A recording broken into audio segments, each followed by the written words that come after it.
ज़रूरत को देखते हुए टेक्नोलॉजी लगातार बढ़ रही है और ख़ास तौर पर दिल्ली एनसीआर या मेट्रो सिटीज़ की बात की जाए तो जाम की स्थिति बहुत ज़्यादा रहती है और 10 मिनट में जो पहुंचने वाली जगह होती है वहां लोग घंटों तक जाम में फंसे रहते हैं। लिहाजा ऑटो एक्सपो में इस बार एक नई टेक्नोलॉजी देखने को मिली है जहां पर आप हवा में हेलीकॉप्टर के बिना अपना सामान भेज सकते हैं, आप खुद भी जा सकते हैं। मेरे पीछे आप देखेंगे ये जो है ड्रोन के आगे की टेक्नोलॉजी हम इसको कह सकते हैं, जो कंपनी द्वारा बनाया गया है।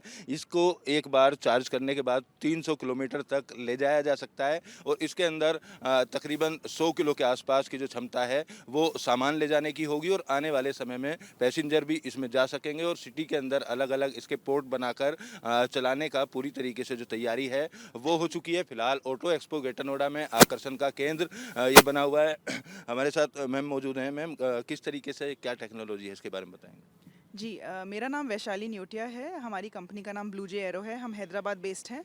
आप ये जो देख रहे हैं इसे vertical take off landing aircraft कहते हैं, वीटॉल एयरक्राफ्ट।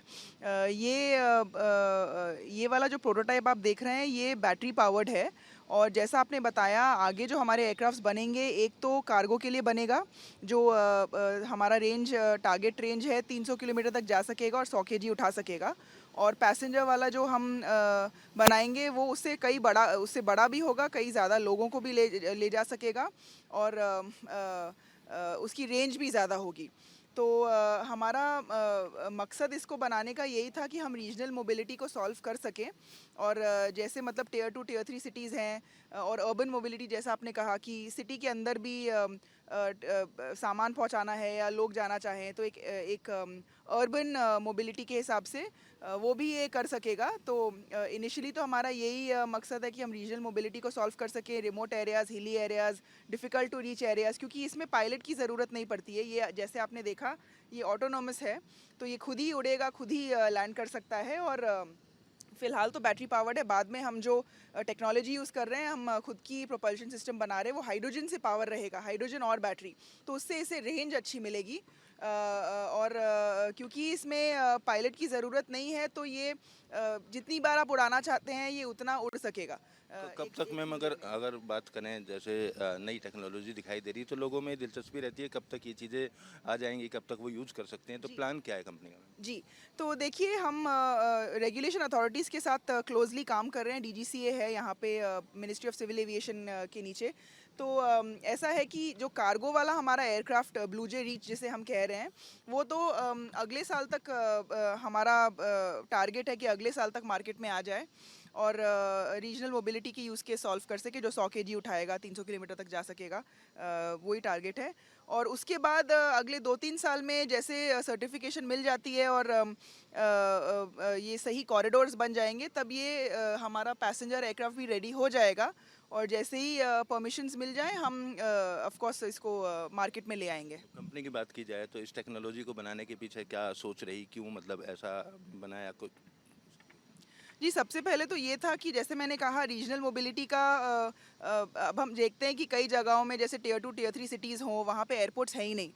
या ऐसा भी है कि जो रिमोट एरियाज़ हैं, जो मतलब मुश्किल होता है, जहाँ पे रोडें भी शायद नहीं हैं। तो इन तरह की जगहों पर जाने के लिए या तो आप आदमियों को भी जाने के लिए और सामान को भी पहुँचाने के लिए बहुत मुश्किल है। तो ये जैसा एयरक्राफ्ट ये वर्टिकली क्योंकि ऊपर और नीचे लैंड कर सकता है, टेक ऑफ कर सकता है, इसे रनवे की ज़रूरत नहीं है। तो ये एक अच्छा समाधान है, मतलब इस तरह की प्रॉब्लम के लिए कि कई जगहों पे ये जा सकेगा।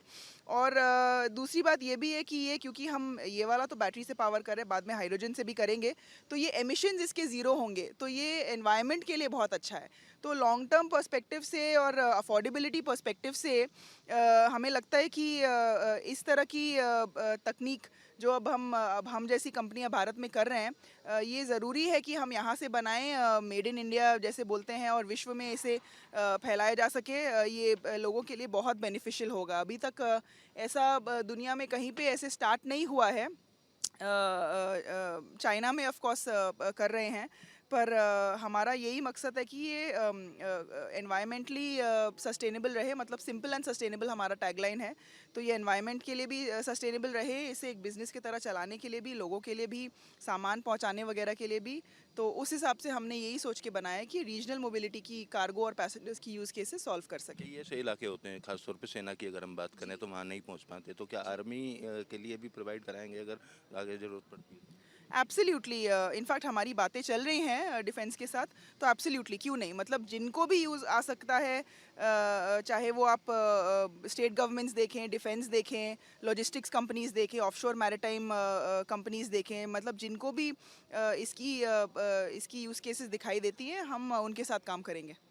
देखिए, आने वाले समय में अब आपको देश के अलग-अलग इलाकों में एयर टैक्सी के तौर पर काम करने वाला या सामान ले जाने के लिए नई टेक्नोलॉजी लेकर कंपनी ने तैयारियां तकरीबन पूरी कर ली है। वीडियो जर्नलिस्ट जैनेंद्र के साथ Amit Chaudhary, News Nation, Greater Noida. News Nation अब व्हाट्सएप पर खबरों के ताजा अपडेट के लिए न्यूज नेशन के इस क्यूआर कोड को स्कैन करें